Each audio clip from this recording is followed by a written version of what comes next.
to regulating the entry and presence of foreigners. At the first glance, the rules appear to be a routine tightening of administrative procedures. Filmmakers, whether producing feature films, documentaries, or web series, will now require central permission before shooting in India.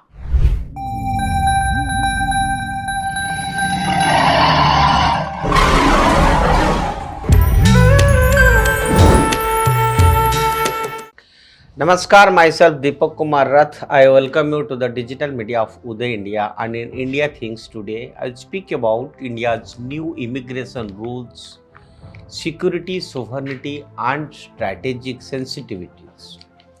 Friends, Union Government's recent notification under Immigration and Foreigners Act marks a decisive shift in India's approach to regulating the entry and presence of foreigners.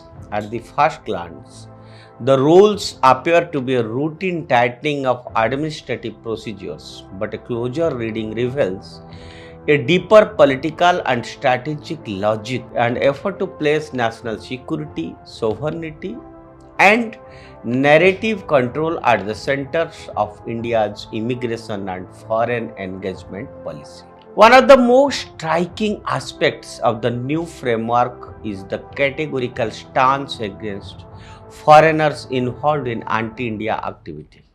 Instead of the earlier discretionary or case-by-case handling, the rules now explicitly provide for denial of entry or immediate detention pending deportation. This sends a message both domestically and internationally.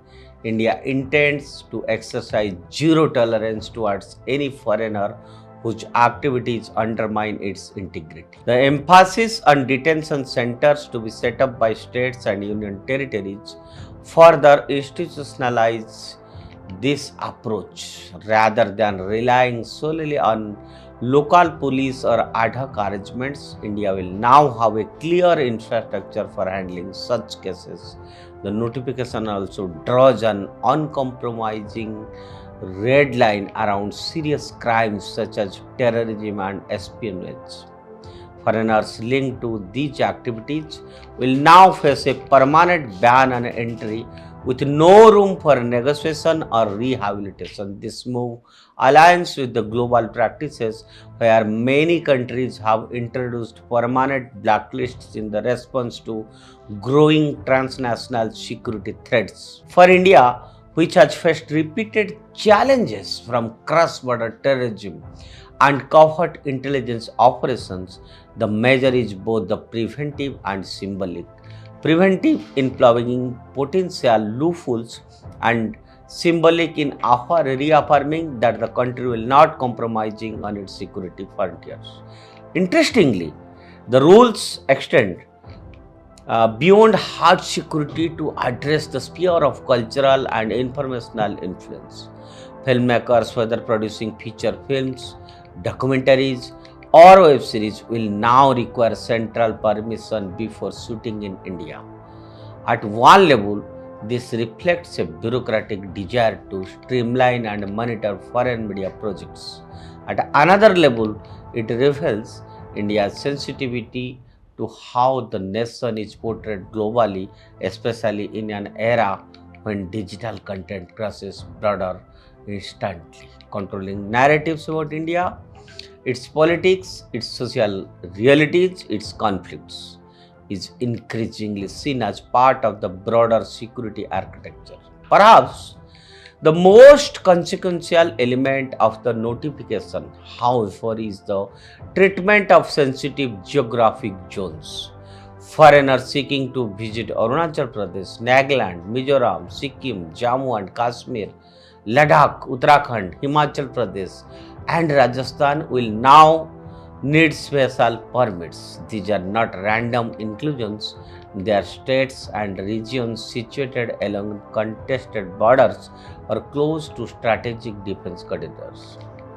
By tightening foreign access, the government aims to prevent external intelligence gathering, restrict potentially disruptive activism, and maintain tighter control over who interacts with communities in those frontier areas. So it's a reminder that in India's geopolitical imagination, borders are not just lines on a map but living spaces where the interplay of identity, development, and security is highly sensitive.